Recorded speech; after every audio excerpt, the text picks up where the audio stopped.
পঢ়িবৰ বাবে permanent resident certificate অৰ্থাৎ স্থায়ী বাসিন্দাৰ কোনো প্ৰমাণপত্ৰ নালাগিব। এই জাননীখনে বিতৰ্কৰ জোৱাৰ তুলিলে, কিন্তু মই শিক্ষামন্ত্ৰী হিচাপে আপোনাৰ পৰা জানিবলৈ বিচাৰিম যে এই জাননীখনৰ উদ্দেশ্য কি আছিল? আমাৰ উচ্চ শিক্ষা বিভাগৰ অধীনত বিশেষকৈ যিসকল এছিষ্টেণ্ট প্ৰফেচাৰ তেওঁলোকৰ নিযুক্তি হয়, এই নিযুক্তি ইউনিভাৰ্চিটি গ্ৰাণ্ট কমিশ্যনে যি ধৰণৰ কোৱালিফিকেশ্যন ইলিজিবিলিটি ক্ৰাইটেৰিয়া বান্ধি দিছে তাৰ আধাৰত নিযুক্তি হয়, আৰু ইয়াৰ কাৰণে এখন অফিচ মেমৰেণ্ডামত গোটেই প্ৰক্ৰিয়াটো সম্পৰ্কে উল্লেখ থাকে। পূৰ্বে এনেকুৱা এখন যিখন OM-ৰ ভিত্তিত নিযুক্তি হৈছিল তাক লৈ হাইকোৰ্টত কেইটামান কেছ হৈছিল, আৰু সেই কেছকেইটাৰ পৰিপ্ৰেক্ষিতত 2022 চনত OM-খনৰ সংশোধনী ঘটোৱা হয়, আৰু সংশোধনী ঘটাই তেতিয়াৰে পৰা আমাৰ সুন্দৰভাৱে নিযুক্তিসমূহ চলি আছে। আৰু ইয়াতে যিখন মানে ইউনিভাৰ্চিটি মহাবিদ্যালয়ে শিক্ষক নিযুক্তি কৰে তেওঁলোকৰ গভাৰ্ণিং বডি আছে, তেওঁলোকে এখন সিলেকশ্যন কমিটি গঠন কৰে। তেওঁলোকে একাডেমিক্সৰ ওপৰত কেণ্ডিডেটৰ তেওঁলোকৰ মেট্ৰিকৰ পৰা আৰম্ভ কৰি PhD লৈকে তেওঁলোকৰ যিখিনি একাডেমিক পাৰফৰ্মেঞ্চ থাকে তাৰ ওপৰত ভিত্তি কৰি তেওঁলোকে কেণ্ডিডেটসকলে নম্বৰ পায়। ইণ্টাৰভিউৰ কাৰণে ইণ্টাৰভিউ বৰ্ডৰ কাৰণে নম্বৰ ৰখা হৈছে 100ৰ ভিতৰত মাত্ৰ 3 নম্বৰ। গতিকে বাকী 97 মাৰ্কছটো ভগাই দিয়া আছে। তেওঁ মেট্ৰিকত কিমান পালে, হায়াৰ ছেকেণ্ডেৰীত কিমান পালে, ডিগ্ৰীত কিমান পালে, মাষ্টাৰ্ছত কিমান পালে, তেখেতৰ PhD আছে নেকি, ৰিচাৰ্চ পেপাৰ আছে নেকি, প্লাছ তেখেতৰ এক্সট্ৰা কাৰিকুলাৰ এক্টিভিটিজ যে NCC স্পৰ্টছ এইবিলাকত তেওঁৰ যদি পাৰফৰ্মেঞ্চ থাকে তাৰ কাৰণেও তেওঁৰ নম্বৰ আবণ্টন আছে। এতিয়া ঘটনাটো হ'ল যে আমাৰ মাধ্যম বুলি যেতিয়া আমি কওঁ, মাধ্যম বুলি ক'লে কেৱল লিখিত মাধ্যমটোৱেই সম্পূৰ্ণ নহয়, তাৰ লগত কথিত বা মৌখিকভাৱে ছাত্ৰ ছাত্ৰীৰ লগত যিটো আমাৰ ট্ৰেনজেকশ্যন শিক্ষক শিক্ষয়িত্ৰীয়ে কৰিব লাগে তাৰ কাৰণে লোকেল লেংগুৱেজৰ জ্ঞানটো প্ৰয়োজন হয়। সেইকাৰণে OM-খনত স্পষ্টভাৱে উল্লেখ কৰা আছে যে all candidates must have proficiency in local language. সেই লোকেল লেংগুৱেজটো বৰাকত বেলেগ হ'ব পাৰে বা ব্ৰহ্মপুত্ৰ উপত্যকাত বেলেগ, সেইটো তাৰ যিখন ইণ্টাৰভিউ বৰ্ড তেওঁলোকে জাজমেণ্ট কৰিব, বা কোকৰাঝাৰৰ ক্ষেত্ৰত তেওঁলোকে বড়ো ভাষাৰ জ্ঞানটো তেওঁলোকে বিচাৰিব পাৰে, কাৰণ ছাত্ৰ ছাত্ৰীৰ ভাষাটো যদি শিক্ষকে নাজানে তেতিয়াহ'লে ট্ৰেনজেকশ্যন কৰিব নোৱাৰে। তো এইটো মই ভাবোঁ যে ই একেটা সময়তে এটা ৰিকুৱাৰমেণ্টটো ফুল কৰিছে, মানে শৈক্ষিক ট্ৰেনজেকশ্যনৰ কাৰণে, আৰু একেটা সময়তে ই যে বাহিৰৰ কেণ্ডিডেটে আহি পেলাই যি লোকেল ভাষা নাজানে তেওঁলোকে যাতে চাকৰি পাব নোৱাৰে, সেইকাৰণে নিযুক্তিৰ ক্ষেত্ৰত এখন লেংগুৱেজ ৱাল বুলি ক'ব পাৰে, লেংগুৱেজ ৱাল এখনো নিৰ্ধাৰণ কৰিছে। এতেকে স্থানীয় যিসকল ছাত্ৰ ছাত্ৰী আছে ৰাজ্যখনৰ তেওঁলোকৰ স্বাৰ্থ ইয়াৰ দ্বাৰাই সুৰক্ষিত হৈ আছে। PRC বুলি ল'লে PRCটো যিকোনো ব্যক্তি যি অসমত আহি স্থায়ীভাৱে বসবাস কৰিছে তেওঁলোকে PRC চাৰ্টিফিকেটখন পাব পাৰে, আৰু আমাৰ ইয়াত PRC চাৰ্টিফিকেটখন মূলতঃ দিয়া হয়, চাৰ্টিফিকেটখনতে লিখা থাকে this certificate is issued for the purpose of academic purpose for admission into various educational institutions. নিযুক্তিৰ কাৰণে সেইখন নাথাকে, আৰু নিযুক্তিৰ ক্ষেত্ৰত ৰাইট টু ইকুৱেলিটি এক্টৰ অধীনত বহুত মানুহে হাইকোৰ্টত গুচি যায় যে আমি একেখন ভাৰতবৰ্ষৰ একেখন নাগৰিক, গতিকে ইয়াত SC ST এই ধৰণৰ ৰিজাৰ্ভেশ্যন থাকে, কিন্তু অঞ্চলভিত্তিক ৰিজাৰ্ভেশ্যনৰ কোনো ব্যৱস্থা আমাক সংবিধানে প্ৰদান কৰা নাই। সেই ডিবেটটোত নগৈও আমি আমাৰ একাডেমিক স্বাৰ্থত আমাৰ মানে এটা কোৱালিটি এডুকেশ্যন স্থানীয় ভাষাত ছাত্ৰ ছাত্ৰীৰ লগত ট্ৰেনজেকশ্যনৰ সুবিধা হোৱাৰ কাৰণে আমি এই চৰ্তটো 2022 চনৰ OM-খনতে স্পষ্টভাৱে উল্লেখ কৰা আছে। এতেকে আমাৰ উচ্চ শিক্ষা সঞ্চালকালয়ে যিখন চাৰ্টিফিকেট দিলে বহুতে কুৱেৰি কৰি আছিলে যে কোনোবা মহাবিদ্যালয়ে তেওঁলোকৰ অজ্ঞতাৰ কাৰণে হওক বা অন্য কিবা কাৰণতে হওক মহাবিদ্যালয়ে PRCক লৈ পেলাই এটা কনফিউজন তেওঁলোকে সৃষ্টি কৰিছিলে, আৰু সেই কনফিউজনৰ পৰিপ্ৰেক্ষিততে তেওঁলোকে হয়তো উচ্চ শিক্ষা বিভাগে যিটো প্ৰয়োজন নাছিল সঞ্চালকালয়ে এই চাৰ্কুলাৰখন ইছ্যু কৰিছিলে এটা ক্লেৰিফিকেশ্যন দিয়াৰ কাৰণে, কিন্তু সেইটো সম্পূৰ্ণৰূপে অপ্ৰয়োজনীয় আছিল, সেইকাৰণে এখন প্ৰত্যাহাৰ কৰা হৈছে। আপুনি কৈছে যে উচ্চ শিক্ষা সঞ্চালকালয়ে যিখন জাননী জাৰি কৰিছে তেওঁলোকে জাৰি কৰিছে আৰু এইখনৰ প্ৰয়োজন কোনো নাছিল। এইটো আপুনি মোক কেনেকৈ এইটো বিশ্বাস কৰিবলৈ বাধ্য কৰিব পাৰে যে আপোনাৰ অজ্ঞাতে আপোনাৰ সচিবৰ অজ্ঞাতে কোনো ফাইল নোহোৱাকৈ কোনো ফাইল আপোনাৰ ওচৰলৈ নহাকৈ কোনো সচিবৰ ওচৰলৈ ফাইল নহাকৈ এনেকুৱা এটা স্পৰ্শকাতৰ বিষয়ত সঞ্চালক পৰ্যায়ত উপসঞ্চালক পৰ্যায়ত জাননী জাৰি কৰিবলৈ সাহস কৰিব পাৰে ঘটনাটো কি না এইটো মোৰ ডিপাৰ্টমেণ্টৰ আভ্যন্তৰীণ বিষয় এই বিষয়ে মই ৰাজহুৱাভাৱে কোনো মন্তব্য নকৰোঁ আৰু ইয়াক লৈ পেলাই আন্তঃ ডিপাৰ্টমেণ্টৰ ভিতৰতে ইয়াৰ এটা এনকুৱাৰী হ'ব গতিকে এই বিষয়ে মই ৰাজহুৱাভাৱে একো মন্তব্য নকৰোঁ শিক্ষামন্ত্ৰী ডাঙৰীয়া মই আকৌ কৈছোঁ আপুনি আমাৰ দৰ্শকসকলৰ ওচৰত সেই স্বচ্ছতা প্ৰদৰ্শন কৰিব লাগিব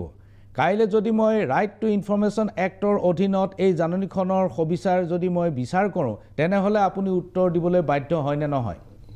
ৰাইট টু ইনফৰমেশ্যনৰ ওচৰৰ অধীনত আপুনি যদি কোনোবাই যদি বিচাৰে ইয়াৰ তথ্য তো যিটো আইনখনে যিখিনি তথ্য দিবলৈ আমাক কৰে বাধিত কৰে সেইখিনি তথ্য আপুনি পাব আপুনি কৈছে যে এইটো আপোনাৰ বিভাগৰ সম্পূৰ্ণ আভ্যন্তৰীণ বিষয় আভ্যন্তৰীণ বিষয় যদিও ইয়াৰ লগত ৰাজহুৱা স্বাৰ্থ জড়িত 4 তাৰিখৰ পৰা 10 তাৰিখ পৰ্যন্ত জাননীখন বাহাল থাকিল এতিয়া কথাটো হ'ল যদি সংবাদ মাধ্যমে এই বিষয়টো ৰাজহুৱা নকৰিলেহেঁতেন তেনেহ'লে এইটো চিৰকালৰ বাবে এইখন তেনেকৈ থাকি গ'লহেঁতেন এই অদৰকাৰী জাননীখনে কালক্ৰমত সাংঘাতিক ধৰণৰ দৰকাৰী জাননীত পৰিণত হ'লহেঁতেন এনেকুৱা অৱস্থাত আপুনি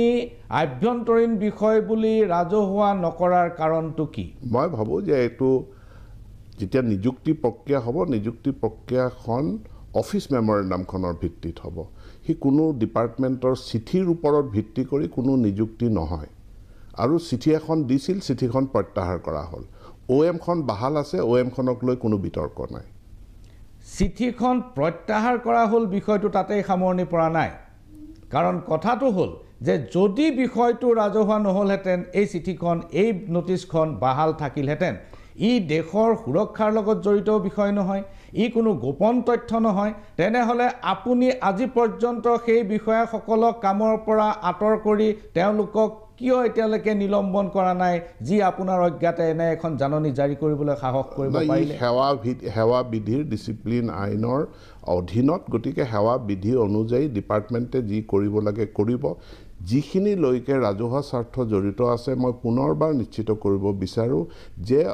আমাৰ মহাবিদ্যালয়ত নিযুক্তি শিক্ষক নিযুক্তিৰ ক্ষেত্ৰত আমাৰ এখন অফিচ মেমৰেণ্ডাম আছে আৰু অফিচ মেমৰেণ্ডামখন মই ৰাজহুৱাকৈ মই ছ'চিয়েল মাধ্যমত প্ৰকাশো কৰি দিছোঁ অফিচ মেমৰেণ্ডামৰ ওপৰত যদি কাৰোবাৰ কোনো মন্তব্য বক্তব্য আছে সেইখিনি আমি কৰিম এই অফিচ মেমৰেণ্ডামক লৈ কোনেও কোনো প্ৰশ্ন উত্থাপন কৰা নাই বা ই কোনো বিতৰ্কৰ আওতাত ই অহা নাই উপৰঞ্চি এখন চিঠি সঞ্চালকে দিছিলে চিঠিখন প্ৰত্যাহাৰ কৰা হৈছে ইমানেই এই মুহূৰ্তত মই আপোনাক জনাইছোঁ কিন্তু যিজন সঞ্চালকে আপোনাৰ এনেকুৱা এটা মাৰাত্মক স্পৰ্শকাতৰ বিষয়ত জাননী জাৰি কৰিবলৈ সাহস কৰিব পাৰিলে তেওঁৰ ওপৰত কিয় এতিয়ালৈকে ব্যৱস্থা হোৱা নাই 48 ঘণ্টাৰো বেছি সময় পাৰ হৈ গ'ল এইটো বিভাগৰ আভ্যন্তৰীণ বিভাগে এটা এনকুৱাৰী অৰ্ডাৰ কৰিছে এনকুৱাৰীটো হ'ব হোৱাৰ পাছত বিভাগে ইয়াক চাব কিন্তু ৰাজহুৱা স্বাৰ্থ এতিয়া ক'তো কোনো ধৰণে বিঘ্নিত হোৱা নাই মই অসমৰ শিক্ষিত যুৱ সমাজক সুধী সমাজক মহাবিদ্যালয় বিশ্ববিদ্যালয় সকলো কৰ্তৃপক্ষক জনাব বিচাৰোঁ যে 2022 চনত জাৰি কৰা অফিচ মেমৰেণ্ডামখন বাহাল আছে তেওঁলোকে শিক্ষক বাছনিৰ প্ৰক্ৰিয়া এতিয়ালৈকে প্ৰায় 2000 শিক্ষক 2000তকৈ অধিক শিক্ষক নিযুক্তি হৈ গৈছে এইখন OM-ৰ ওপৰত বেছ কৰিয়ে হৈছে আৰু এই নিযুক্তি প্ৰক্ৰিয়াক লৈ পেলাই ক'তো কোনো ধৰণৰ প্ৰশ্ন উত্থাপন হোৱা নাই এতিয়াও কিছুমান মহাবিদ্যালয়ে তেওঁলোকৰ গভৰ্ণিং বডিয়ে সিলেকশ্যন প্ৰক্ৰিয়া অব্যাহত ৰাখিছে তাতো ক'তো কোনো বিসংগতি হোৱা নাই বা কোনো অসুবিধা হোৱা নাই গতিকে OM এখন আছে OM ইজ ইন ফ'ৰ্চ যি নিযুক্তি তেওঁলোকে বাছনি কৰিব সেই বাছনি OM-ৰ ভিত্তিত কৰিব আপুনি এনেকুৱা এখন চৰকাৰৰ মন্ত্ৰী যিখন চৰকাৰৰ মুখ্যমন্ত্ৰীৰ পৰা মন্ত্ৰীসকলে ৰাস্তাই পদূলিয়ে য'তে ত'তে মুখৰ কথাত মানুহক নিলম্বন কৰে ইমান এটা স্পৰ্শকাতৰ বিষয়ত এনেকুৱা এখন জাননী জাৰি কৰিলে য'ত ৰাজ্যজুৰি প্ৰতিক্ৰিয়াৰ সৃষ্টি হ'ল য'ত উচ্চ শিক্ষাৰ দৰে এটা বিষয় জড়িত আছে তেনেকুৱা অৱস্থাত বিষয়াসকলক আজিলৈকে একো ব্যৱস্থা নোলোৱাৰ মই অকল নিলম্বন মানে নিলম্বন suspension is not a punishment কিন্তু তদন্তৰ স্বাৰ্থত তেওঁলোকক কিয় কামৰ পৰা আঁতৰাই ৰখা নহ'ব চাওক মই ইতিমধ্যে কৈছোঁ এখন জাননী জাৰি হৈছিল জাননীখন প্ৰত্যাহাৰ কৰা হৈছে বিভাগে কেনেকৈ জাননীখন জাৰি হ'ল এইটোৰ এটা তদন্ত বিভাগে কৰিবলৈ নিৰ্দেশ দিছে প্লিজ ধৈৰ্য সহকাৰে সেই তদন্তৰ প্ৰতিবেদন তালৈ অপেক্ষা কৰক আৰু মই কৈছোঁ যে OM-খন বাহাল আছে, OM-খনৰ ভিত্তিতহে নিযুক্তি হ'ব, OM-খনৰ ভিত্তিতহে বাছনি হ'ব আৰু বাছনিৰ পাছত সঞ্চালকালয়ৰ পৰা আমাৰ চৰকাৰৰ তৰফৰ পৰা নিযুক্তি হ'ব। মই ধৈৰ্য ধৰাত আপত্তি নাই, কিন্তু ইতিমধ্যে যিটো কৰ্মকাণ্ড দেখা গৈছে শিক্ষামন্ত্ৰী ডাঙৰীয়া, ৰাজ্যৰ যিমানবোৰ বিশ্ববিদ্যালয় আছে তাৰ কালি মুখ্যমন্ত্ৰীৰ যিখন সভা হৈছিল য'ত সেই 650 টকাৰ ইছ্যুটো ওলাইছিল, য'ত অধ্যক্ষসকলক সেই পইচা ঘূৰাই দিবলৈ নিৰ্দেশ দিয়া হৈছিল, এই সভাখনৰ সন্মুখৰ শাৰীত বহি থকা যিসকল লোক উপাচাৰ্যসকল, এই উপাচাৰ্যসকলৰ 50% অসমৰ বাহিৰৰ। অসমৰ বিশ্ববিদ্যালয়ত উপাচাৰ্য হ'বৰ বাবে অসমত মানুহৰ অভাৱ আছে নেকি শিক্ষামন্ত্ৰী ডাঙৰীয়া? চক বিশ্ববিদ্যালয়, ইয়াতে বিশ্ব শব্দটো আছে। আমি হায়াৰ এডুকেশ্যনৰ এটা পৰ্যায়ত গৈ পেলাই আমি নিশ্চিতভাৱে আমি বিশ্বমুখী হওঁ, আমি বিশ্বমুখী শিক্ষাৰ কথা কওঁ আৰু সেইকাৰণে ইউনিভাৰ্চেল এডুকেশ্যনৰ কথা কওঁ, সেইকাৰণে ইয়াৰ নাম বিশ্ববিদ্যালয়। গতিকে মই ভাবোঁ যে বিশ্ববিদ্যালয় এখন, আজি অসমৰ বহুত মানুহ তেওঁলোকে দেশে বিদেশে তেওঁলোক গৈ তাত শিক্ষকতা কৰি আছে বা ভাৰতবৰ্ষৰ বিভিন্ন ৰাজ্যত আছে। গতিকে এনেকুৱা হোৱা নাই কেইজনমান আমাৰ অসমৰ বাহিৰৰ পৰা আছে, কিন্তু অসমৰো বহু সংখ্যক লোক অসমতে অসমৰ বিশ্ববিদ্যালয়ৰ তেওঁলোক উপাচাৰ্য হৈ আছে। গতিকে আমি LP school, ME school, high school, মহাবিদ্যালয় এটা পৰ্যায়লৈকে আমি আছোঁ, কিন্তু তাৰ পাছততো আমিতো বিশ্ববিদ্যালয় হ'ব লাগিব। বিশ্ববিদ্যালয় হ'লে আজি আমি অসমে বাহিৰৰ ছাত্ৰ ছাত্ৰীক ইয়ালৈ আকৰ্ষিত কৰিব পাৰিব লাগিব। ইতিমধ্যে আহিছে আমাৰ বহুত, কেৱল ভাৰতবৰ্ষৰ বিভিন্ন প্ৰান্তৰ নহয়, আজি ভাৰতবৰ্ষৰ বাহিৰৰ ছাত্ৰ ছাত্ৰীও আহি আমাৰ ইয়াত অধ্যয়ন কৰিছে। আমাৰ ল'ৰা ছোৱালীও গৈ পেলাই তেওঁলোকে ভাৰতবৰ্ষৰ বিভিন্ন ৰাজ্যত তেওঁলোকে শিক্ষা গ্ৰহণ কৰিছে। গতিকে কোৱালিটি এডুকেশ্যনটোৰ ওপৰত গুৰুত্ব দিব লাগে আৰু মই ভাবোঁ যে আমাৰ বিশ্ববিদ্যালয়সমূহ সেই পৰ্যায়লৈ তেওঁলোকে উন্নীত হ'ব লাগিব। তেওঁলোকে ভাৰতবৰ্ষৰ বিভিন্ন প্ৰান্তৰ পৰা আৰু আনকি পৃথিৱীৰ বিভিন্ন প্ৰান্তৰ পৰা ছাত্ৰ ছাত্ৰীক আকৰ্ষিত কৰিব পাৰিব লাগিব। ই সঁচা অৰ্থত বিশ্ববিদ্যালয় হ'ব লাগিব। ধন্যবাদ ডক্টৰ পেগু ডাঙৰীয়া। এইখিনিতে লৈছোঁ ক্ষণিক সময়ৰ বাণিজ্যিক বিৰতি। চাই থাকক মেজমেল। বিৰতিৰ পাছত পুনৰ ঘূৰি আহিছোঁ মেজমেলৰ মজিয়ালৈ। আৰু মেজমেলত আজি উপস্থিত অসমৰ সন্মানীয় শিক্ষামন্ত্ৰী ডক্টৰ ৰণোজ পেগু। ডক্টৰ পেগু ডাঙৰীয়া, আপুনি বিৰতিৰ আগতে আমি সোধা প্ৰশ্নৰ উত্তৰত কৈছিলে যে PRC প্ৰসংগৰ যিখন জাননী ইতিমধ্যে প্ৰত্যাহাৰ কৰা হৈছে, সেইখন জাননী সম্পৰ্কত বিভাগীয় তদন্ত চলি আছে। ডক্টৰ পেগু ডাঙৰীয়া, মই নিশ্চিত যে দৰ্শকসকল আশ্বস্ত নহ'ব, আপোনাৰ এই উত্তৰত দৰ্শকসকল আশ্বস্ত নহ'ব। সন্মানীয় শিক্ষামন্ত্ৰীৰ পৰা দৰ্শকসকলে বিচাৰিছে যে কিয় এই ঘটনাটো ঘটিবলৈ পালে আৰু কেনেকৈ পালে। মই কেৱল সমন্বয়হীনতা বুলি কৈ মই সাৰিব খোজা নাই বা বিষয়টো সামৰিব খোজা নাই। ই সমন্বয়হীনতা নিশ্চয় নহয়। ইয়াৰ নেপথ্যত নিশ্চয় কিবা এটা এজেণ্ডা আছে, যিটো এজেণ্ডা আপুনি আমাৰ সন্মুখত এতিয়াও স্পষ্ট কৰা নাই। ডক্টৰ পেগু, প্ৰথম কথা হ'ল মোৰ যিখিনি ক'ব লগা আছিল সেই কথাখিনি মই ক'লোঁ। মোক বাৰম্বাৰ প্ৰশ্ন কৰিলেও মই একেটা উত্তৰেই দিম। মই এটা শব্দত কৈছোঁ যে এই জাননীখনৰ প্ৰয়োজনীয়তা নাছিল, কাৰণ OM এখন আছে, OM-খনৰ ভিত্তিত সুন্দৰভাৱে বাছনি হৈ আছে, নিযুক্তিও হৈ আছে। গতিকে অপ্ৰয়োজনীয়ভাৱে জাননীখন সঞ্চালকালয়ে দিলে, ইয়াক প্ৰত্যাহাৰ কৰা হ'ল। কেনেকৈ কি পৰিস্থিতিত জাননীখন ইছ্যু হৈছিলে সেইটো বিভাগে তদন্ত কৰিব। এইকেইটা কথাই মই এই ক্ষেত্ৰত ক'ম। ইয়াতকৈ অধিকো মই নকওঁ, ইয়াতকৈ কমো মই নকওঁ। ডক্টৰ পেগু ডাঙৰীয়া, আপুনি কৈছে যে বিশ্ববিদ্যালয় ইয়াৰ এটা ইউনিভাৰ্চিটি, বিশ্বজনীন এটা সত্তা থাকে বা ধাৰণা থাকে, আৰু সেইকাৰণেই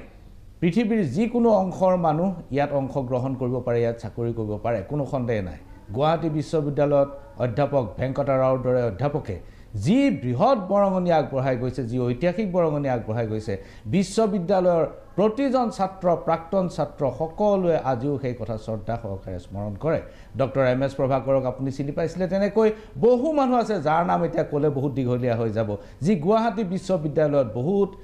ঐতিহাসিক বৰঙণি আগবঢ়াই গৈছে। কিন্তু মনত ৰাখিব যে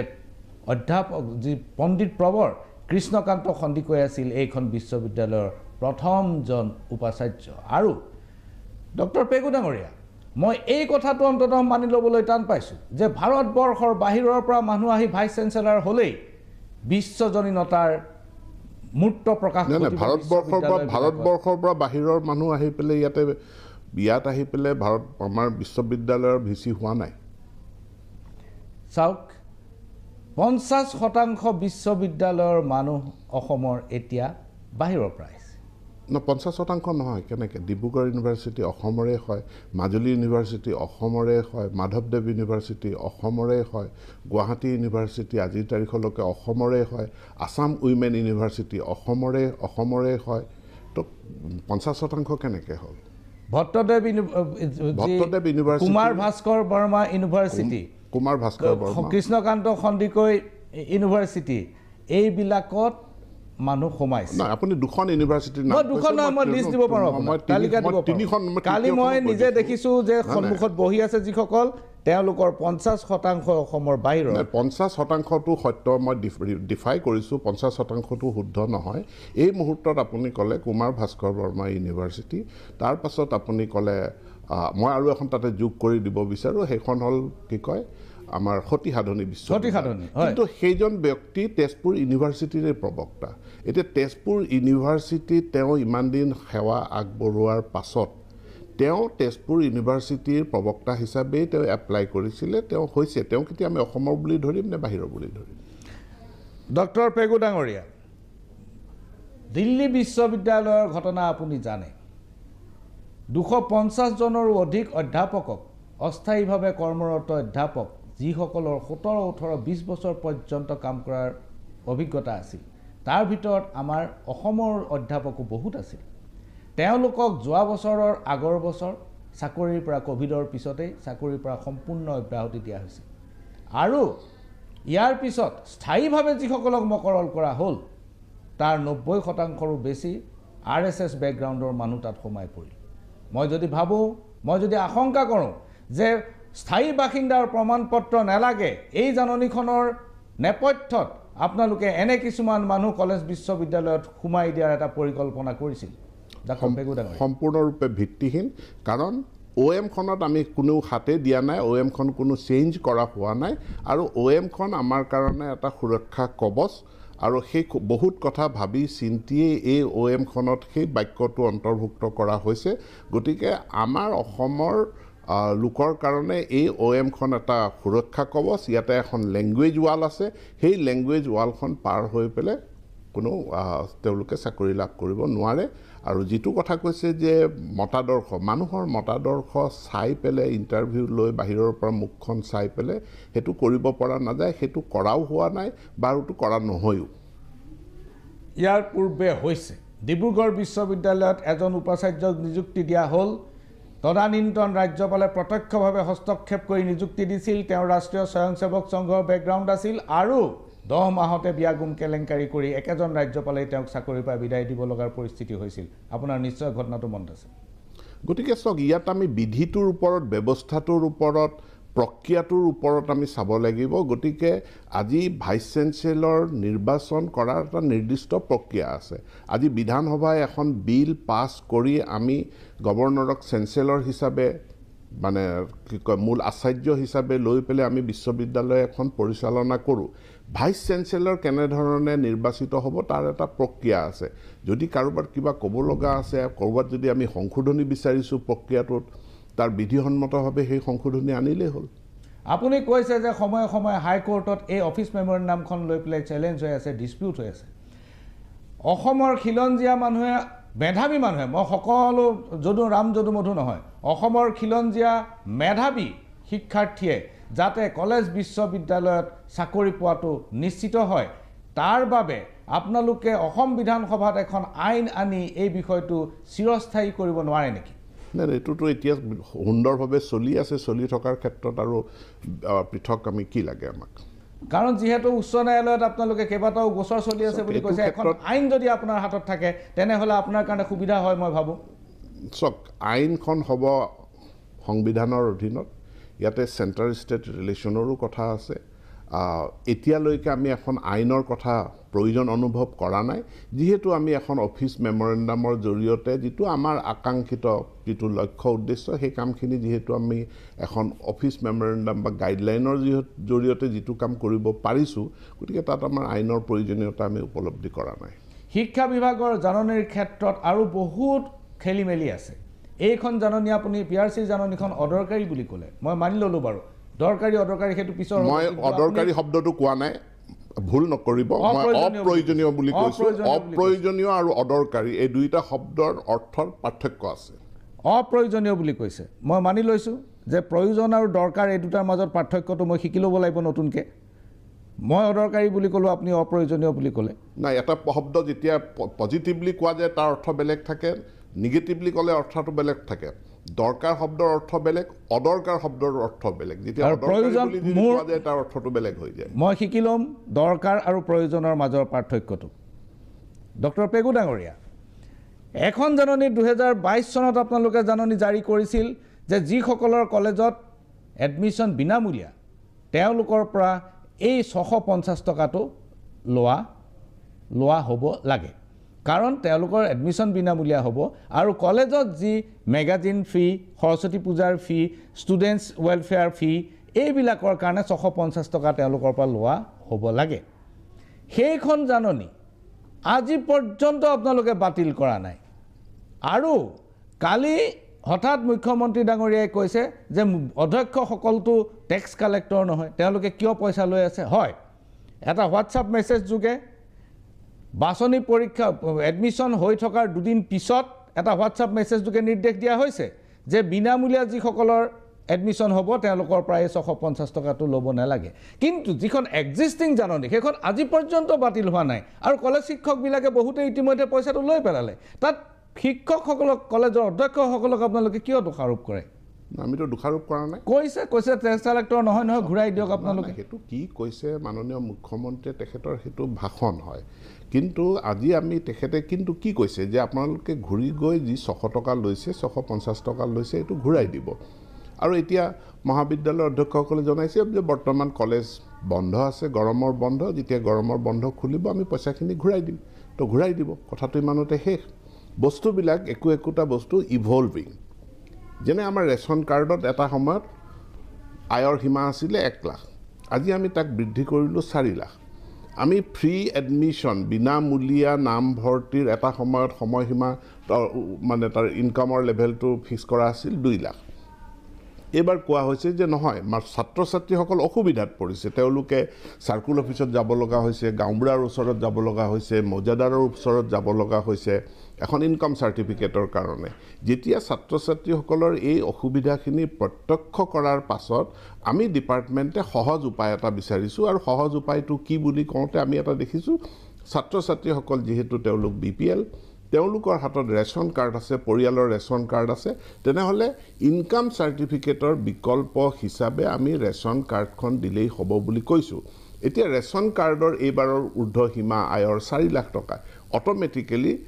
যোৱা বছৰ যিটো 2 লাখ টকালৈকে আমি ফ্ৰী এডমিশ্যন দিছিলোঁ সেই থ্ৰেছহোল্ডটো সেই সীমাটো এতিয়া অতিক্ৰম কৰি এইবাৰৰ পৰা আমিতো 4 লাখ টকা কৰিলোঁ আৰু তেনেকৈ নামভৰ্তি প্ৰক্ৰিয়া সম্পূৰ্ণ হৈছে ইয়াতো অসুবিধা হোৱা নাই আমি ছাত্ৰ ছাত্ৰী যেতিয়া অসুবিধা হয় আমি অসুবিধাটো দূৰ কৰাৰ কাৰণে চেষ্টা কৰোঁ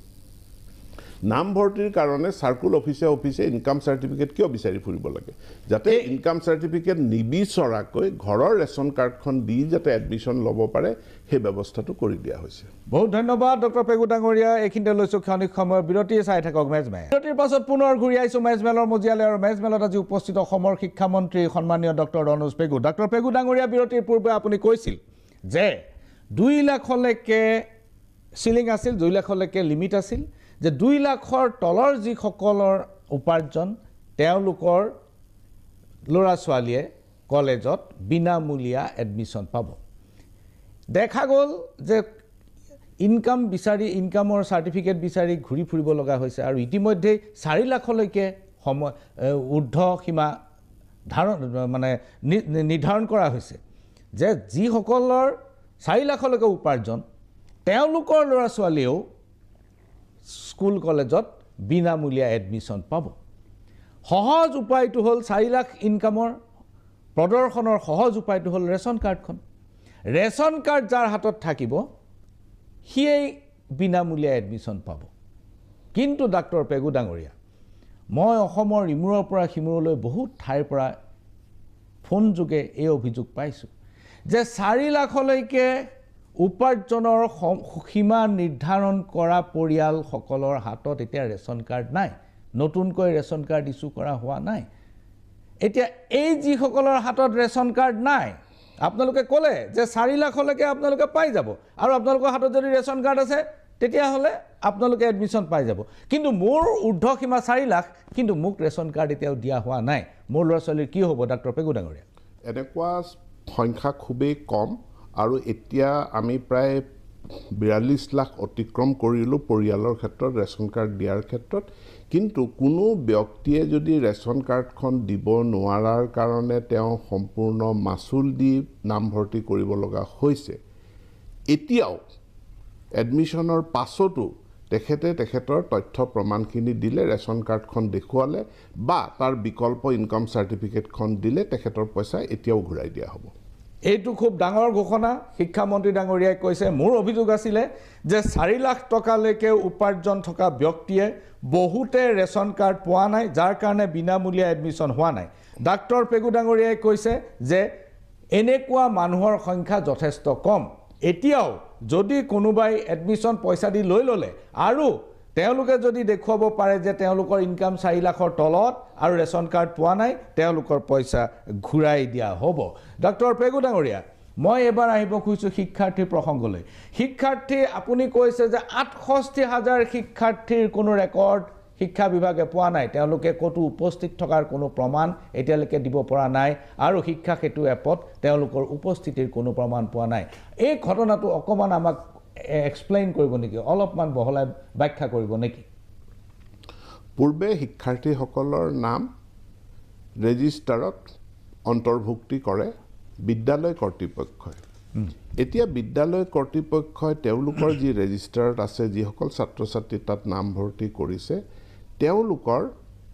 তথ্যখিনি শিক্ষা সেতুত আপলোড কৰিব লাগে। আৰু শিক্ষা সেতুত আপলোড কৰাৰ লগে লগে তেওঁলোকৰ এখন ফটো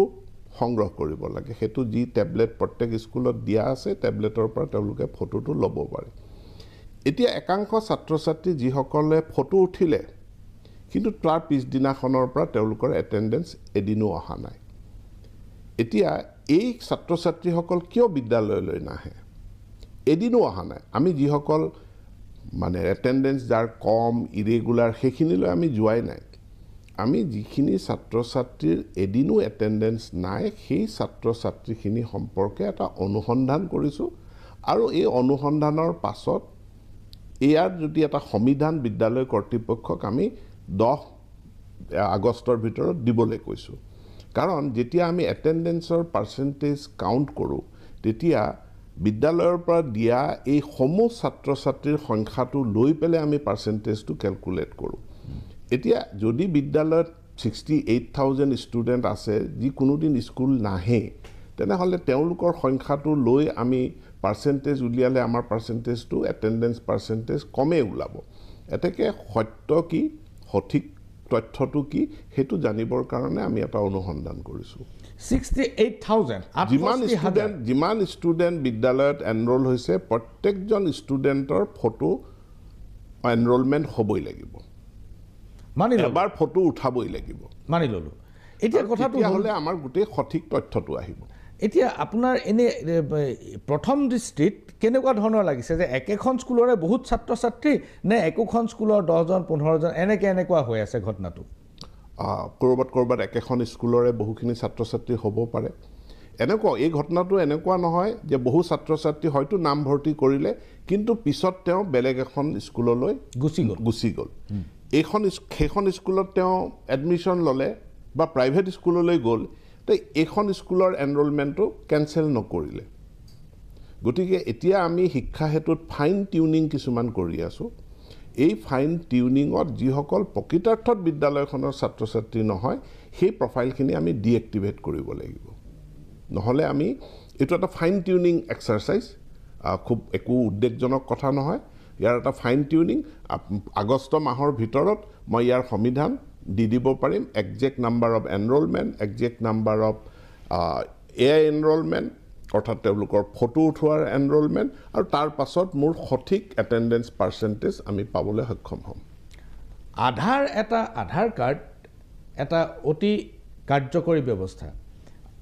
ভাৰতবৰ্ষত যিটো ব্যৱস্থা আছে সেইমতে ল'ৰা ছোৱালী জন্ম হ'লে আধাৰ কাৰ্ড কৰি পেলাব পাৰি গতিকে আপুনি আধাৰ কাৰ্ডক এটা ভিত্তি হিচাপে নলয় কিয় এই ছাত্ৰ ছাত্ৰীসকলৰ পাৰ্মানেণ্ট আইডেণ্টিফিকেশ্যন নাম্বাৰ হিচাপে নহয় এতিয়া ইউডাইছত আমাৰ দুটা ছিষ্টেম আছে ভাৰত চৰকাৰৰ তৰফৰ পৰা যিটো ইউডাইচ ছিষ্টেম আছে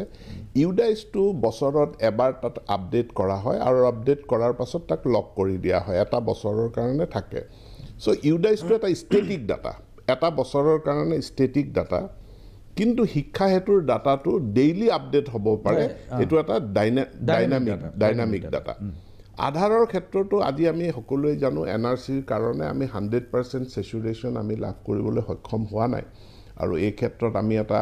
বহু সংখ্যকৰ তেওঁলোকৰ মানে আধাৰটো ব্লক কৰি থোৱা আছে এনআৰচিৰ কাৰণে মই ভাবো যে এইটো খুব সোনকালে মীমাংসা হৈ যাব আৰু আমি 100% সেচুৰেশ্যন ইন আধাৰ ৰেজিষ্ট্ৰেশ্যন যেতিয়া আমি এচিভ কৰিম তেতিয়া এইটোৰ সমাধান হৈ যাব পুনৰ ঘূৰি আহিব খুজিছোঁ এটা বিষয়লৈ সেইটো এডমিশ্যনৰ বিষয় এডমিশ্যনৰ ফিজ কলেজৰ এডমিশ্যনৰ ফিজ যোৱা বছৰলৈকে আছিলে 4,000 প্লাছ কিবা এটা আৰু এইবাৰ হ'ল 7,000 প্লাছ হয় মই মানি লৈছোঁ যে শিক্ষাৰ খৰচ বাঢ়িছে ইত্যাদি বাঢ়িছে যোৱা বছৰলৈকে 4,000 সামথিং আছিলে আৰু এইবাৰ 7,000 সামথিং আছিলে এতিয়া অভিভাৱকসকলে ভাবিবলৈ বাধ্য হৈছে যে একাংশৰ বাবে আপুনি এডমিশ্যনটো বিনামূলীয়া কৰি দিলে বিনামূলীয়া কৰি দি যিটো খৰচ হ'ল সেই খৰচটো বাকী অভিভাৱকসকলৰ ওপৰত আপুনি জাপি দিলে এই এডমিশ্যন ফিজটো বঢ়াই পেলাই দৰ্শক এই এডমিশ্যন ফিজটো মূলতঃ মহাবিদ্যালয়বিলাকে নিৰ্ধাৰণ কৰে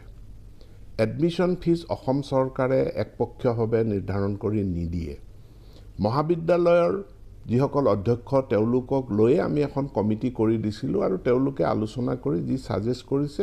আমি কৈছোঁ যে ঠিকে আছে আপোনালোকে এইমতে আগবাঢ়ক কাৰণ তেওঁলোকে যেতিয়া নিৰিখটো বঢ়াব চৰকাৰখনৰ কাৰণেও নিৰিখটো বাঢ়ি যাব কাৰণ আমি যিটো ৰিএম্বাৰ্ছ কৰোঁ দ্বিতীয় কথা এটা আমি ক'ব বিচাৰোঁ যে ফিজৰ পইচা অসম চৰকাৰে নাপায় অসম চৰকাৰে নলয় ফিজৰ পইচা অসম চৰকাৰে নাপায় অসম চৰকাৰে নলয় ফিজৰ পইচা মহাবিদ্যালয়খনৰ পৰিচালনাৰ কাৰণে তেওঁলোকে ব্যয় কৰে গতিকে আজি যিসকল মানে ছাত্ৰ ছাত্ৰীৰ পৰা ফিজ তেওঁলোকে লৈছে যিসকল 4 লাখ টকাৰ ঊৰ্ধ্বসীমাৰ ওপৰত সেই পইচাখিনি অসম চৰকাৰলৈ নাহে সেই পইচাখিনি মহাবিদ্যালয়ত থাকিব সেই পইচাখিনিৰ খৰচ মহাবিদ্যালয়ে কৰিব মহাবিদ্যালয়খনৰ যিটো পৰিচালনা কৰাৰ ক্ষেত্ৰত যিটো খৰচ হয় সেই খৰচ মানে ব্যয় বহন কৰাৰ কাৰণে ইয়াৰ লগত যদি আপুনি প্ৰাইভেট বিদ্যালয় মহাবিদ্যালয়ৰ চাই যে প্ৰাইভেট মহাবিদ্যালয়বিলাকত আজি যিটো 7,000 টকাত যিটো আমাৰ প্ৰাদেশিকৃত মহাবিদ্যালয়ৰ এডমিশ্যন হৈছে সেম কোৰ্সৰ কাৰণে প্ৰাইভেট কলেজত যদি যায় 25,000 35,000 টকা তেওঁলোকে এডমিশ্যন ফিজ দিব লাগে গতিকে প্ৰাইভেট খণ্ডত ব্যক্তিগত খণ্ডত উচ্চ শিক্ষা বহুত খৰচী কিন্তু তথাপিতো তাত বহু সংখ্যক ছাত্ৰ ছাত্ৰী যায় তেওঁলোক সক্ষম কাৰণে তেওঁলোকৰ পৰিয়ালৰ সেইখিনি ব্যয় ক্ষমতা আছে কাৰণে তেওঁলোকে প্ৰাইভেট মহাবিদ্যালয়ত যায় কিন্তু ব্যক্তিগত খণ্ডৰ মহাবিদ্যালয়ত এইটো অতি কম প্ৰাইভেট বিদ্যালয়ৰ তুলনাত যদি প্ৰাইভেট মহাবিদ্যালয়ত 35,000 প্ৰাদেশিকৃত মহাবিদ্যালয়ত এইটো 7,000 বহুত ধন্যবাদ ডক্টৰ পেগু ডাঙৰীয়া এইখিনিতে লৈছোঁ ক্ষণিক সময়ৰ বাণিজ্যিক বিৰতি চাই থাকক মেজমেল ঘূৰি আহিছোঁ মেজমেলৰ মজিয়ালৈ আৰু বিৰতিৰ পূৰ্বে আমি আলোচনা কৰিছিলোঁ কলেজৰ যি এডমিশ্যন ফি যি কলেজত নামভৰ্তিৰ যি মাচুল এই মাচুল বৃদ্ধি কৰা হ'ল প্ৰায় দুগুণ আৰু অভিভাৱকসকলৰ বহুতে অভিযোগ কৰিছে যে একাংশক বিনামূলীয়া কৰি পেলাই একাংশৰ ওপৰত ফিজৰ বোজাটো জাপি দিয়া হৈছে শিক্ষামন্ত্ৰী ডাঙৰীয়াই কৈছে যে এই ফিজৰ এটকাও চৰকাৰলৈ নাহে সকলো মহাবিদ্যালয়লৈ ঘূৰি যায় চৰকাৰে একপক্ষীয়ভাৱে ফিজ ঘোষণা নকৰে বৰঞ্চ অধ্যক্ষসকলক লৈ গঠিত কমিটি এখনৰ লগত আলোচনা কৰিহে এই কথাটো কৰা হয় কিন্তু শিক্ষামন্ত্ৰী ডাঙৰীয়া মানুহৰ মনত এটা ধাৰণা হৈ গৈছে যে কলেজৰ এডমিশ্যন ফিজটো কলেজৰ অধ্যক্ষসকলে নিজে বেলেগ বেলেগ মহাবিদ্যালয়ে বেলেগ বেলেগ কৰে এইটো কেতিয়াও নহয় চৰকাৰী এটা গাইডলাইন থাকে চৰকাৰী এখন জাননী থাকে যিখন জাননীৰ দ্বাৰা এই কামটো কৰা হয় আপুনি কি কয় নহয় এইটো যদি আমি এৰি দিওঁ তেতিয়াহ'লে প্ৰত্যেক আগতে আছিলে প্ৰত্যেক বেলেগ বেলেগ মহাবিদ্যালয়ৰ বেলেগ বেলেগ এডমিশ্যন ফিজ গতিকে বিদ্যালয় শিক্ষাৰ ক্ষেত্ৰত যেনেকৈ আমি এটা ফি ৰেগুলেটৰী কমিটি কৰিলোঁ ঠিক তেনেধৰণে এইখন চৰকাৰৰ দিনতে এখন ফি ৰেগুলেটৰী কমিটি চ' আমি এটা ৰেগুলেট কৰিছোঁ কিন্তু ফিটো তেওঁলোকে ল'ব বিচাৰিছে তেওঁলোকে লয় কিন্তু ই যাতে ইউনিফৰ্ম হয় ই যাতে সমানুপাতিক হয় তাৰ কাৰণেহে চৰকাৰৰ তাত জড়িত হৈ পৰে এটা এইটো এটা বেয়া কথা নহয় যে ছাত্ৰ ছাত্ৰীসকলক কলেজৰ ফিজটো কলেজৰ এডমিশ্যন ফিজটো বিনামূলীয়া কৰি দিয়া হৈছে এইটো এটা মই ৱেলকাম কৰোঁ এইটো স্বাগতম জনাওঁ কিন্তু যোৱা কেইবছৰমান এই অনুশীলনটো চলি আছে এই অনুশীলনটো চলি থকাৰ ফলত ৰাজ্যৰ শৈক্ষিক বাতাবৰণত ইয়াৰ প্ৰভাৱ কিমান আৰু ইয়াৰ পৰা কি লাভ হৈছে বুলি আপুনি ভাবে চাওক আমাৰ যি গ্ৰছ এনৰলমেণ্ট ৰেচিঅ' উচ্চ শিক্ষাৰ ক্ষেত্ৰত 18 বছৰ বয়সৰ পৰা 23 বছৰ বয়সলৈ আমাৰ যিমান জনসংখ্যা আছে সেই জনসংখ্যাৰ কিমান শতাংশই উচ্চ শিক্ষাত অধ্যয়ন কৰি আছে এইটো সৰ্বভাৰতীয় GERতকৈ আমাৰ GERটো বহুত কম আছিল আৰু ইয়াক এই গ্ৰছ এনৰলমেণ্টটো যাতে আমি বঢ়াব পৰা যায় তাৰ কাৰণে এই বিনামূলীয়া আমি বিভিন্ন আঁচনিবিলাক গ্ৰহণ কৰিছোঁ আৰু তাৰ ফলাফল আমি পাইছোঁ যোৱা এটা বছৰতে যদি চাওঁ আমাৰ উচ্চ শিক্ষাত প্ৰায় 1.5 লাখ ছাত্ৰ ছাত্ৰী বৃদ্ধি পাইছে দ্বিতীয় কথাটো হ'ল অতিৰিক্ত তেওঁলোক ছাত্ৰ ছাত্ৰীৰ সংখ্যা বৃদ্ধি পাইছে গতিকে GER এইবাৰ আমাৰ ইম্প্ৰুভ কৰিব দ্বিতীয় কথাটো হ'ল যে এইটো যোনেই এডমিশ্যন ল'ব তেৱেই মানে পইচা পাব এনেধৰণৰ নহয় আমি ফাৰ্ষ্ট ছেমিষ্টাৰত এডমিশ্যনৰ সময়ত ফি ৱেইভাৰ যেনেকৈ দিছোঁ থাৰ্ড ছেমিষ্টাৰতো আমি দিছোঁ কিন্তু ইট ইজ এটেণ্ডেঞ্চ লিংক ছাত্ৰ ছাত্ৰীসকল নিয়মিতভাৱে মহাবিদ্যালয়ত তেওঁলোক উপস্থিত থাকিব লাগিব মহাবিদ্যালয়ে ছাত্ৰ ছাত্ৰীসকলৰ এটেণ্ডেঞ্চ ৰেকৰ্ড কৰিব লাগিব যিসকল ছাত্ৰ ছাত্ৰীৰ ৰেগুলাৰ এটেণ্ডেঞ্চ নাথাকে সেই ছাত্ৰ ছাত্ৰীসকলে থাৰ্ড ছেমিষ্টাৰৰ এডমিশ্যনৰ সময়ত তেওঁলোকে বিনামূলীয়া স্কিমৰ সুফল তেওঁলোকে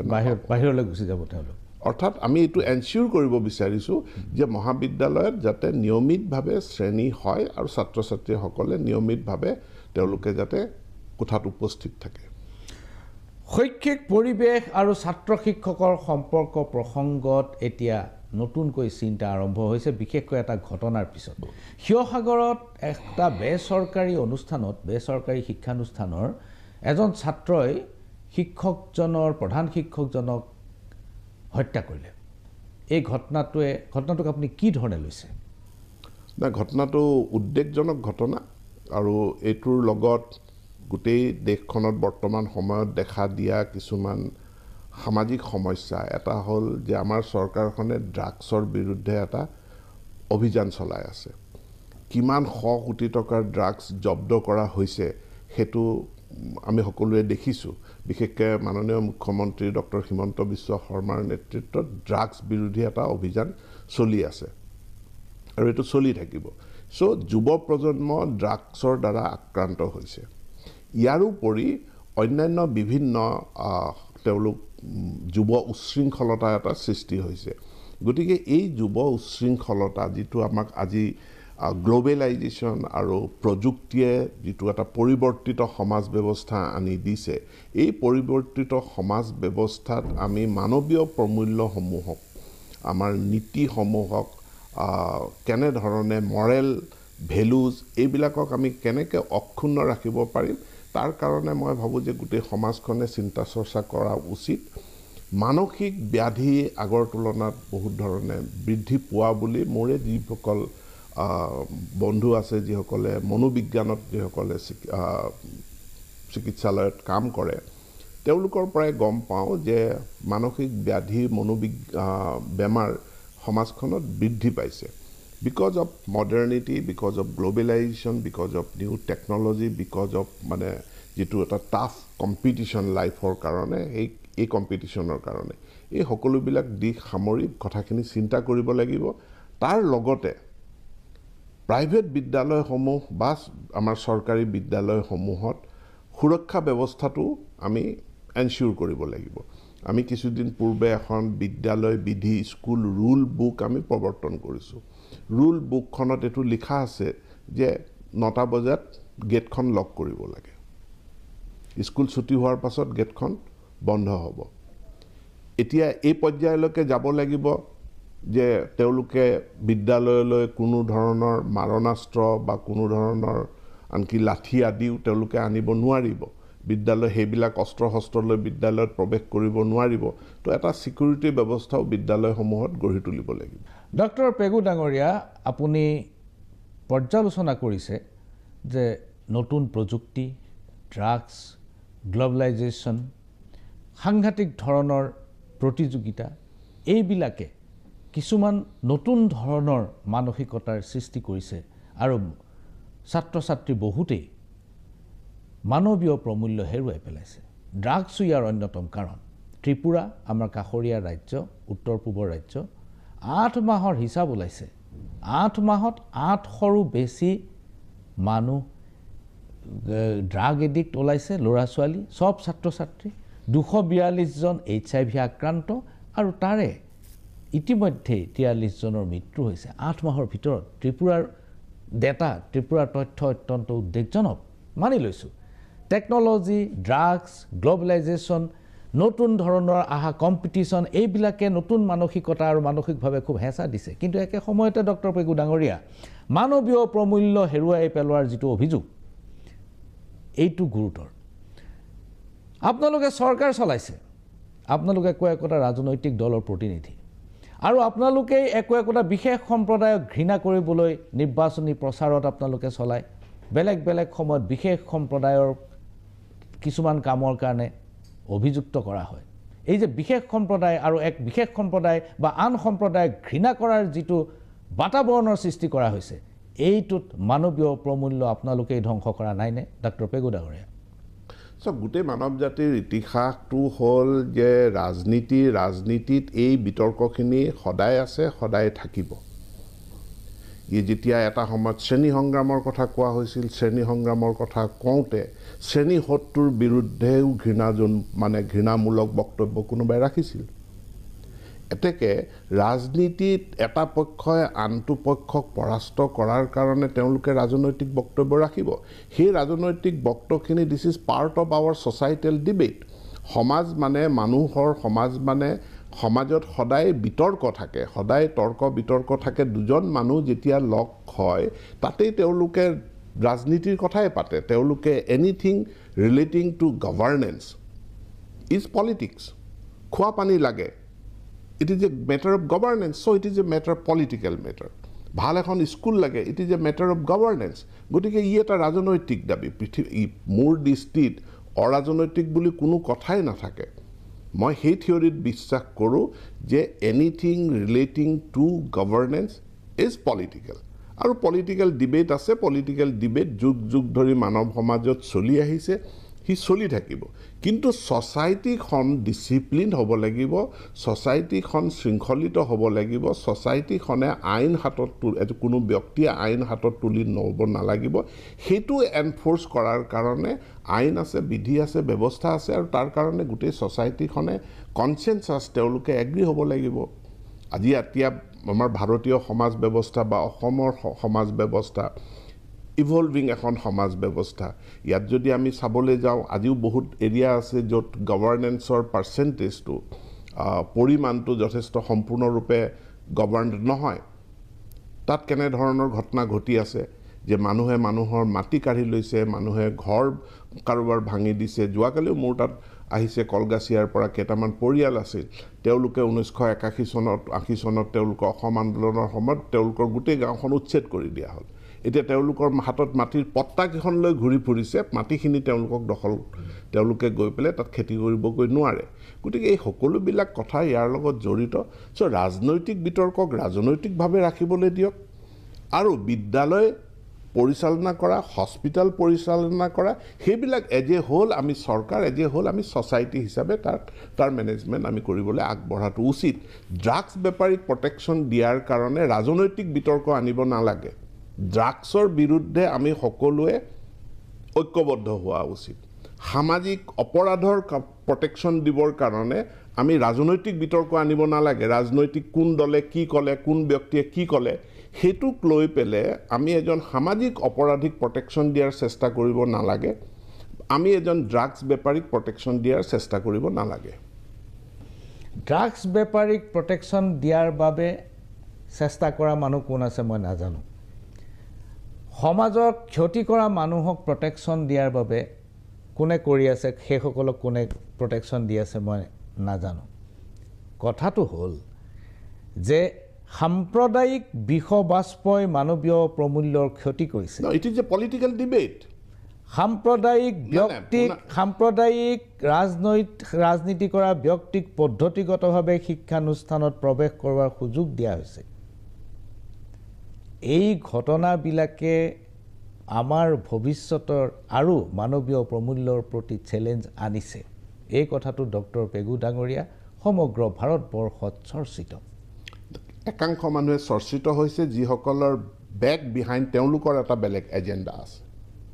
তেওঁলোকৰ যে কোনো এজেণ্ডা নাই এই কথা আপুনি ক'ব নোৱাৰে আজি ৰাজনীতিত বেলেগ বেলেগ মানুহৰ বেলেগ বেলেগ এজেণ্ডা থাকে বেলেগ বেলেগ লবিৰ বেলেগ বেলেগ এজেণ্ডা থাকে আজি যিসকলে এই অপপ্ৰচাৰখিনি কৰি আছে আপুনি কোৱা যে এটা বিশেষ চক্ৰ এখন বিশেষ মানুহক স্কুললৈ আনিব বিচৰা হৈছে what is your agenda behind it আপোনালোকৰ এজেণ্ডা কি ধৰ্ম নিৰপেক্ষতাৰ নামত আপোনালোকৰ এজেণ্ডা কি ধৰ্ম নিৰপেক্ষতাৰ নামত আপোনালোকৰ এজেণ্ডা আছে যে এটা বিশেষ সম্প্ৰদায়ৰ মানুহক আমি মাটি বাৰীবিলাক এৰি দিব লাগে তেওঁলোকৰ জনসংখ্যা বৃদ্ধি হ'বলৈ এৰি দিব লাগে যাতে অসমৰ শাসনভাৰ তেওঁলোকৰ হাতলৈ যায় এই এজেণ্ডাটোৰ পৰা আপুনি মুক্ত নহয় যিসকলে এই অভিযোগটো আনে যে RSSক বেছি প্ৰাধান্য দিয়া হৈছে বিশেষ কিছুমান সম্প্ৰদায়ৰ বিৰুদ্ধে মানে উচতনিমূলক কথা আমাৰ চৰকাৰখনৰ আমি কৈ আছোঁ সেই কথাখিনিৰ দ্বাৰা আপুনি আন একাংশ মানুহক প্ৰটেকশ্যন দিব বিচাৰে so' you have a agenda this is a political debate এই পলিটিকেল ডিবেটটো আপোনাৰ এটা এজেণ্ডা লৈ পেলাই আপুনি পলিটিকেল ডিবেট কৰে ত' পলিটিকেল ডিবেটক মই পলিটিকেল জেগাতে থাকিবলৈ দিব কৈছোঁ ৰাজনৈতিক বিতৰ্ক ৰাজনৈতিক থাকক স্কুল ভাল কৰিব লাগে তাত সকলো ইউনাইটেড হওক হস্পিটেল ভাল হ'ব লাগে তাত সকলো ইউনাইটেড হওক সমাজখন শৃংখলিত হ'ব লাগে তাত সকলো ঐক্যবদ্ধ হওক সামাজিক অপৰাধসমূহ বন্ধ হ'ব লাগে হত্যা চুৰি ডকাইতি ধৰ্ষণ বহু বিবাহ বাল্য বিবাহ ইত্যাদি বন্ধ হ'ব লাগে তাত একত্ৰিত হওক একাংশ মানুহক অসমৰ মাটি বাৰীবোৰ এৰি দিব লাগে একাংশ মানুহক ড্ৰাগছ বেপাৰীক ৰক্ষণাবেক্ষণ দিব নালাগে একাংশ মানুহক ৰাজনৈতিক ক্ষমতা এৰি দিব লাগে এইবোৰ কোনোবাৰ এজেণ্ডা আৰু আপোনাৰ এজেণ্ডা বেলেগ এতিয়া কথা হ'ল মই যেতিয়া মানৱীয় প্ৰমূল্যৰ কথা ক'ম যেতিয়া বিশেষ সম্প্ৰদায়ক লক্ষ্য কৰি নোলোৱাৰ কথা ক'ম আৰু আপুনি ডাৰউইনৰ থিয়ৰিটো শিক্ষা ব্যৱস্থাৰ পৰা সম্পূৰ্ণ নিশ্চিহ্ন কৰি দিয়াৰ কথা কয় এইবিলাকৰ লগত ডাৰউইনৰ থিয়ৰিটোৰ কি সম্পৰ্ক আছে পেগু ডাঙৰীয়া নাই তেনেকুৱা কোনো ডাৰউইনৰ থিয়ৰি নাইকিয়া কৰি দিয়া নাই আমি এটা ট্ৰেন্সফৰ্মেশ্যনৰ মাজত আছোঁ NCERT আমি এটা NEP 2020 প্ৰৱৰ্তন কৰাৰ পাছত national curriculum for school education নতুনকৈ হৈছে এইবোৰতো আপুনি কথা কৈ থাকিব কিন্তু ডাৰউইনৰ থিয়ৰিটো বাহিৰ হৈ গ'ল কথা কিমানেই আপুনি মোক কৈ আছে আপোনাৰ এজেণ্ডা আছে কিন্তু আপোনাৰ এজেণ্ডাটো এতিয়াও স্পষ্ট হৈ গৈছে যে আপুনি ডাৰউইনৰ থিয়ৰিটো কাৰ স্বাৰ্থত কিয় পৃথিৱীৰ সকলোতে চলি থকাৰ সময়ত আপুনি কিয় বাহিৰ কৰিব খুজিছে আপুনি NCERTৰ কথা ক'ব আপুনি অমুক ট্ৰেন্সফৰ্মেশ্যনৰ কথা ক'ব কিন্তু সত্যটো হ'ল যে ডাৰউইন এতিয়া পাঠ্যক্ৰমৰ পৰা বাহিৰ ডাৰউইন পাঠ্যক্ৰমৰ পৰা বাহিৰ নহয় ডাৰউইন মানৱীয় জ্ঞান প্ৰমূল্যৰ পৰা ডাৰউইন বাহিৰ নহয় সেইবিলাক আপোনালোকে কৰা কিছুমান অপপ্ৰচাৰ ধন্যবাদ ডক্টৰ পেগু ডাঙৰীয়া ভৱিষ্যতে আকৌ লগ পাম কিন্তু আপোনাৰ পৰা উত্তৰ নাপালোঁ কিয়নো উচ্চ শিক্ষাৰ সঞ্চালকালয়ৰ সেই প্ৰয়োজন নটিছখন ওলাল আৰু কিয়নো প্ৰত্যাহাৰ হ'ল এই কথাটো এই ব্যৱস্থা কেনেকৈ লোৱা হ'ব কেতিয়াকৈ লোৱা হ'ব সকলোৱে লক্ষ্য ৰাখিব বহুত ধন্যবাদ ডক্টৰ পেগু ডাঙৰীয়া যথেষ্টখিনি সময় দিয়াৰ বাবে নমস্কাৰ